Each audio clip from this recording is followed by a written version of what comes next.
Thanks a lot for the opportunity to speak on the topic of responsible innovation. I've chosen to focus on a big picture view. Titled is The Trouble with Emerging Technologies. It's really two different types of trouble, and one of the issues I want to focus on is the Calling Ridge dilemma, and to provide some form of solution. Solution is a little bit a big word, but to give you ideas on what to do about it. So the trouble starts, I think, with very strongly entrenched ideologies about technology. There are those who will point out very convincingly that if we do not push technology, we will have no innovation, no trade, no jobs, ultimately no solutions and no justice. So a very strong argument. But there are also those who will argue that emerging technologies will make inequality stronger. It provides too much power in the hands of few, perhaps reckless people, and it could be even change society and the world so profoundly it could consider the end of the world as we know it. Now, compounding this is another issue that is often referred to as the Calling Ridge dilemma, going back to a book from 1980. And Calling Ridge pointed out that first, at the beginning, when you have an emerging technology, you do not really know how risky it is, how to act. You lack information to make really good decisions. Once the technology has been fully dispersed, diffused, then it can get very hard to act on your new knowledge. And so even if you have regrets, you may not be able to do what you wanted to do, and you have a power deficit. I believe the two things come together and enforce themselves. So you have to maybe just look here a bit carefully at these boxes. So in this box, by the people who believe technology provides much needed solutions, they would likely argue that the information deficit is not sufficient reason to stop innovation, because innovation is too important, too valuable. The risk of non-action is greater. It's not the case that not innovating is risk-free. If things go wrong, and it turns out that the power deficit that you may encounter later becomes truly important, you could then still argue from this ideological position, well, too bad, but technology cannot be stopped. There's a collective action dilemma. If we don't do it, another nation will do it, and we have made the world more complex. We need technology all the more. On the techno-pessimist side, they will likely argue that there's insufficient certainty to justify new technologies. We have to be precautionary up front. And then if things go wrong, they will say, well, now we have a problem, told you, now we have to salvage what we can, and more importantly, we have to learn from the disaster. In other words, we have to become more techno-pessimist. So the ideology fills the information vacuum, and you have extremes. You have people who say we need a moratorium. There are groups who call for a moratorium with each new emerging technology. And then you have the others who say we have a collective action dilemma. The others will beat us to it. And anyway, if we stop in our tracks, the world will become worse. So what I would like to propose is something I call it, I didn't invent the term, but something I call a total field view, or so-called macroscope, to see how we can look at the Calling Ridge dilemma, the information issue, from a really broad perspective. I have 5 topics. I want to emphasize balance, talk about mitigation, adaptation, people, and structures, each very briefly. On the issue of balance, what strikes me as the key issue is that when innovation takes place, decisions are made strategically. For example, nanomaterials was in the US and elsewhere identified as a priority. And it was decided to spend $1 billion per year, or more than $1 billion per year, year after year. But the interest in risk research, or the interest in research into regulation and regulatory capacity, took years and years to even emerge on the radar screen. And eventually it was also subsidized, but at a very comparatively low level. In the meantime, the product's on the market. So I believe what we could conclude from that is that although we may have big information problems, issues, if we invest somewhere, we know something will happen, and we should think about for example, regulatory capacity issues that come out as a result of innovation. So we know something. Second topic, mitigation. I have here a regulatory hammer, soft edition, because we have to be pretty clever about regulation in the new world. What I'm going to say is based on a paper that I co-authored with Gary Marchant, where we try to think through a checklist of what you can do proactively when it comes to the governance of emerging technologies. And here are some of the results. So if you look at things in a life cycle, from the very beginning when you have the idea to invest in a new technology all the way to it being out of the door, you can set yourself the goal to produce more knowledge early. That has to do with the investment before, that I mentioned before. Very important is coordination of knowledge. A lot can be done internationally. If information is so scarce, then you have to make the most out of it. There's also the issue of thinking about risk and social knowledge broadly. There's also the issue of knowing about what society wants. That's another form of innovation you can gather.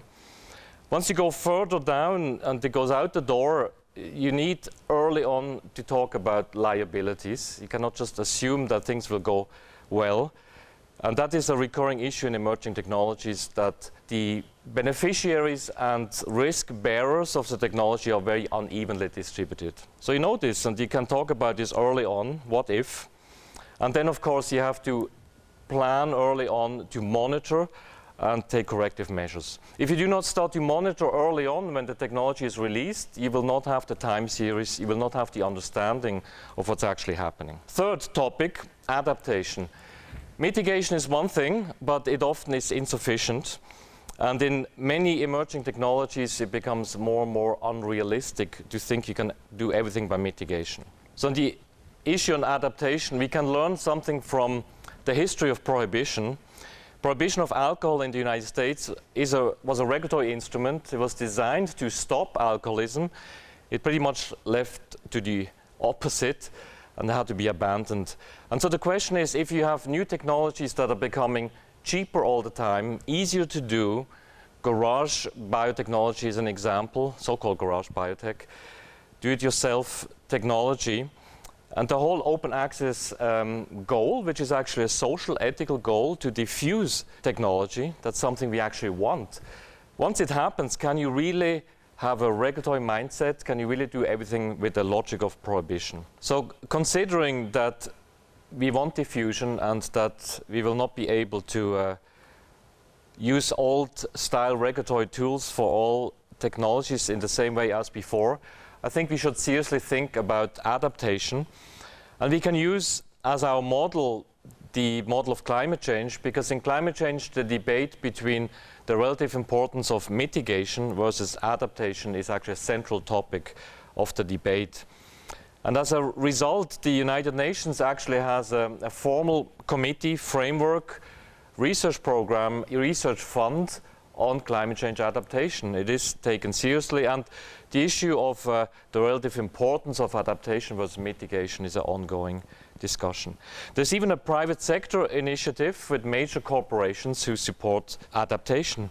So considering how important technology is for the world in terms of finding solutions, expected social change, the potential for social disruption, I really think it makes sense to not fully rely on mitigation and take a more serious effort on adaptation. So the question is, if we have a dilemma of control, if you're not sure that what we will do when things are out there, and we have insufficient control to control or go back to square one, why don't we have, in anticipation, something like a technology adaptation committee, framework, research fund, or private sector initiative? Why do we not do both mitigation and adaptation in the case of such a high-stakes game as emerging technology really is? So this brings me to the fourth point of the 5 points I want to raise. The point of people, and people are always very important, easy to underestimate the importance of people. I think what matters most here is what's often called the science policy interface. It's a bit of an abstract idea. It has to do with how to bring the science to policy. Sometimes people use the term evidence-based or evidence-informed decision-making. There's even a committee that actually has been named that way, which shows you that the United Nations put some emphasis on that term and that concept. So again, we bring this back to the Collingridge dilemma. I think once you sort of focus on people, you have, as it is discussed in responsible innovation at length, you have a good reason to connect upstream, also for personal contact. There is a question of capacity building at the science policy interface. Some people say the key issue is the science literacy of politicians or policymakers. Others say it's the communication skills or policy literacy of the scientists. Whatever the problem may be, I think the coexistence at this world of facts and values, if you like, or the producers of information and the users of information and knowledge, is important that there's a culture and practice around that. And also here it's worth looking at power and accountability, because you don't want to end up in a situation where the power resides with the decision makers, but when things go wrong, the scientists are blamed. There has to be some kind of an agreement on who has the power to decide, and then as a result becomes responsible, accountable and liable, perhaps. Then the last point is on structures, and I'm a bit hesitant to talk about structures because they're hard to finance. People are very skeptical about them for good reasons. They are sometimes hard to get rid of, although in the case of technology assessment this is not the case. But I would be interested in thinking further, discussing further the idea of an international technology assessment facility. The reason is the stakes are high, the analytic challenges are complex and international. Science and technology are accelerating. That is really the key issues that drives everything. So once the challenge in terms of opportunity and risk is fully understood, it is obviously an international issue. And if the topic would be discussed more often internationally beyond the OECD and maybe UNESCO, it would, I think, provide better exchange of information, address a number of the issues that were raised before. And finally, last point, it would also protect the facility from being cut very rapidly by national or partisan political thinking. So let me just put this down on one slide for you. The 5 points are raised. So the basic challenge is we have ideological disagreement, we have issues with knowledge and information when we need it, we have the information at the wrong time. What can you do? One thing is you can balance your investments, not just innovate, put all the money in technical innovation, but innovate broadly, research broadly. You can mitigate better by looking at the entire life cycle from idea to monitoring at the end. You should consider adaptation because you cannot fully rely on mitigation. You have to always focus on people and capacity and communication. And finally, one can consider if this file is so big that we really ought to have formal structures that improve the way technology is assessed and the way responsible innovation could be implemented. So I just leave you here with contact information. I'm affiliated with the Institute for Science, Society and Policy that I founded at the University of Ottawa. Can be reached with these coordinates, and I thank you very much for your attention.